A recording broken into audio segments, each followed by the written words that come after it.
আসসালামু আলাইকুম। আমি জয় বলছি। আপনারা জানেন যে গত ১.৫ বছর ধরে এই অবৈধ ইউনূস সরকার অবৈধভাবে ক্ষমতা দখল করে আছে। গত ১.৫ বছরে তারা আমাদের অর্থনীতি শেষ করে দিয়েছে। গত ১.৫ বছরে বাংলাদেশে কোনো আইন শৃঙ্খলা নেই। যত জঙ্গিদেরকে আমাদের আওয়ামী লীগ সরকার গ্রেফতার করেছিল তাদেরকে তারা জেল থেকে ছেড়ে দিয়েছে। স্বাধীনতার চেতনা তারা চেষ্টা করে মুছে ফেলছে, বাংলাদেশের ইতিহাস মুছে ফেলছে। তারা বঙ্গবন্ধু বাসা, যেই বাসা, সেই ঐতিহাসিক ৩২ নম্বর বাসা যেখান থেকে আমাদের স্বাধীনতা ঘোষণা হয়, সেই বাসাকে তারা ধ্বংস করে ফেলেছে। আর সবশেষে তারা এখন জামাতি রাজাকারদের হাতে দেশটাকে তুলে ধরার চেষ্টা করছে। এখন রাজাকাররাই ক্ষমতায়। এখন তারা চেষ্টা করছে বঙ্গবন্ধুর কন্যা প্রধানমন্ত্রী শেখ হাসিনাকে বিরুদ্ধে অবৈধভাবে আইন বদলায়, মিথ্যা মামলায় গায়ের জোরে সাজা দিতে। তাতে কোনো লাভ হবে না। তবে আমাদের দেশের ভবিষ্যৎ এখন অনিশ্চিত। দেশটাকে রক্ষা করতে হবে।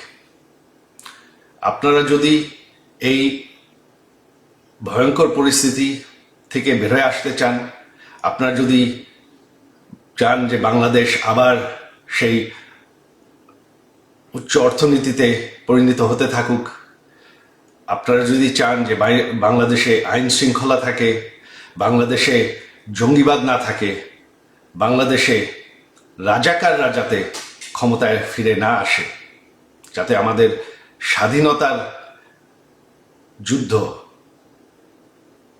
সেটা যাতে মুছে না ফেলা হয়, তাহলে আপনাদের এখন দাঁড়াতে হবে। আপনারা জানেন ১৩ তারিখ আগামী পরশুদিন আমরা ডেকেছি ঢাকা অবরোধ। ঢাকা অবরোধকে আপনাদের সফল করতে হবে। আমার অনুরোধ আপনাদের প্রতি যে আপনারা কেউ, এরা গায়ের জোরে চেষ্টা করছে, তবে আপনারা কেউ কাজে যাবেন না। ছাত্রছাত্রীরা স্কুল কলেজে ক্লাসে যাবেন না।